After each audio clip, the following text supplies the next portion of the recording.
So we had pretty historic scenes a couple of days ago in Israel first, in Jerusalem, where Donald Trump landed, addressed the Israeli parliament. We had the historic scenes of the 20 remaining alive hostages being returned to their families, to the embrace of their families. They've been through hell and back in these last 2 years. And then we had the peace summit in Sharm el-Sheikh in Egypt. So the ceasefire between Israel and Hamas, will it hold?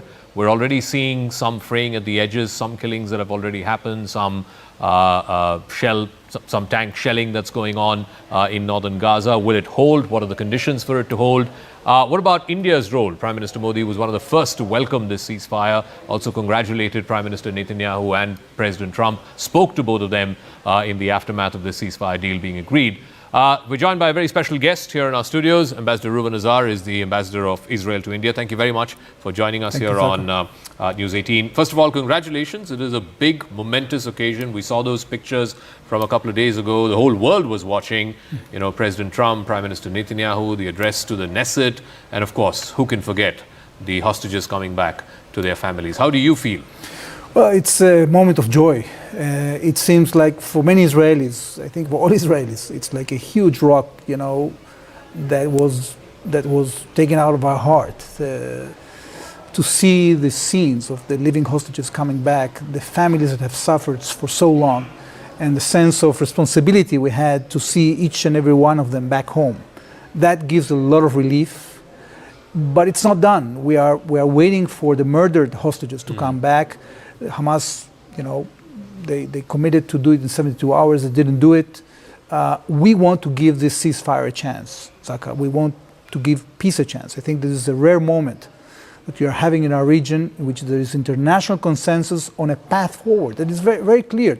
It's not yet, detailed because the second stage is not there, it's not designed yet, but there are principles, and these principles are very important. We need to have Hamas renouncing power. We need to have a responsible government coming. We need to have an international role of not just assisting, but also supervising.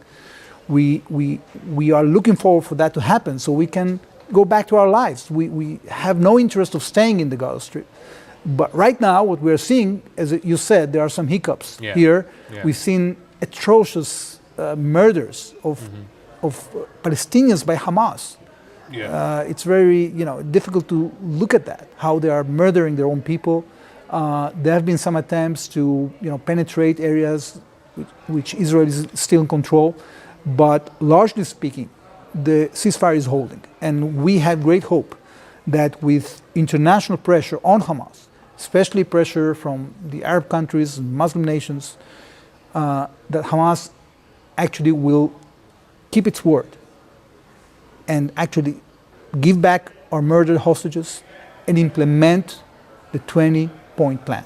But the accusation is also on the Israeli side, saying that Israel is indulged in some tank fire and some shelling, and some 9 people have been killed in northern Gaza. Also, going back on the commitments for humanitarian aid, I think you've reduced the number of trucks that can be allowed into Gaza. So how do you respond to that? It's a matter of keeping commitments. Mm-hmm. When the conditions of the ceasefire are breached, we are going to respond. So we have been very clear where the line goes, and those who have been able to penetrate, we've been trying in different means to keep them out. When they continue doing that and our forces feel threatened, they had to return fire. We hope that these incidents can be prevented. We are not interested in breaching the ceasefire. The same goes to the commitment on the humanitarian assistance. The Hamas organization has to release the murder hostages. If they don't, we won't be able to implement our side. So we've been now limiting the number of lorries.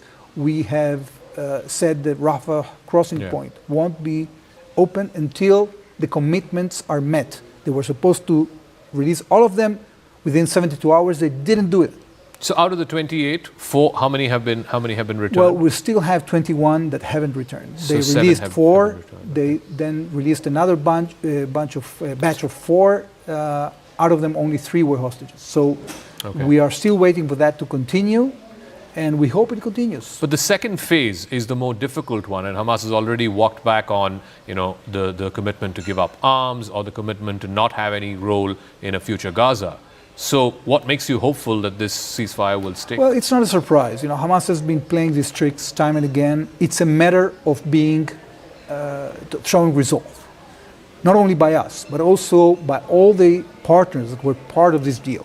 And I'm talking about the Arab countries, the mediators. They have ways of putting pressure on Hamas. And if they successfully do that, we can see a path forward. The alternative is very bad. We don't want to go back to the alternative. We've been there for the last 2 years.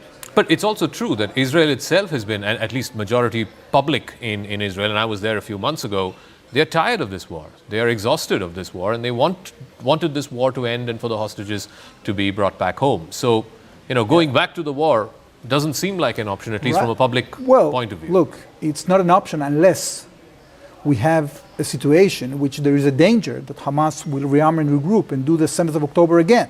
We don't want that to happen. So although we are tired and although people want to go back to normalcy, Israel won't compromise on its security. And that's very clear. And we have said that, and even the American president said that only a few hours ago. Yeah. We'll disarm Hamas if it came down to that. I also want to ask you about India. Prime Minister Modi spoke to Prime Minister Netanyahu. The last time we spoke, you said you want India to be involved in the rehabilitation and the reconstruction of Gaza.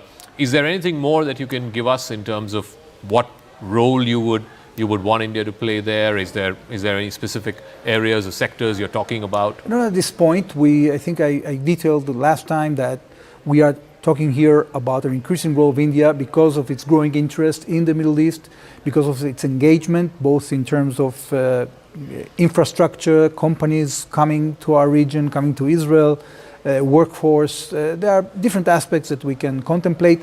This is going to be discussed between the leaders. They had a telephone conversation between them. We're going to have more engagements in the highest level, hopefully in the coming weeks. And then we'll see. Is Prime Minister Netanyahu due for an India visit? He is due for an India visit. Is there anything being talked about? Well, nothing specific at this point. We hope to get news about this soon.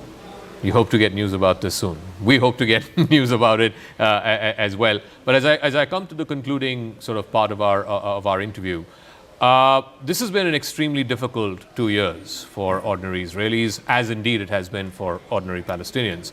What lessons have been learned from this? You don't want to go. This is the longest war that Israel has had with Hamas, or frankly, in the history of Israel, I believe this is the longest war you've had.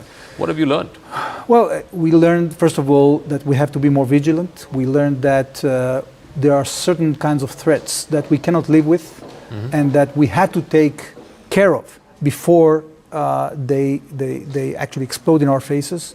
We have to do a more comprehensive effort together with partners in the region to try to not only contain the forces of evil and the terrorists, but also do more diplomatically to create solutions for prosperity and stability in the region. To have both security cooperation, economic cooperation, political cooperation, and this is the only way to overcome the radical Islamists, the jihadists. We've been doing a lot in these 2 years to debilitate and put Iran in the corner, to debilitate the proxies of Iran. This gives a lot of room for a huge opening for cooperation. We want to expand the Abraham Accords. Who do you see potentially next? I was reading something about Indonesia willing to, or at least saying that they are open to... There are many countries. We won't go into details before this comes to fruition. I think that there are many countries that actually see eye to eye. You could see it very clearly manifesting in the 20 points of the plan. Nobody wants to see Hamas staying in power. Nobody wants to give these terrorists the lead when it comes to the region.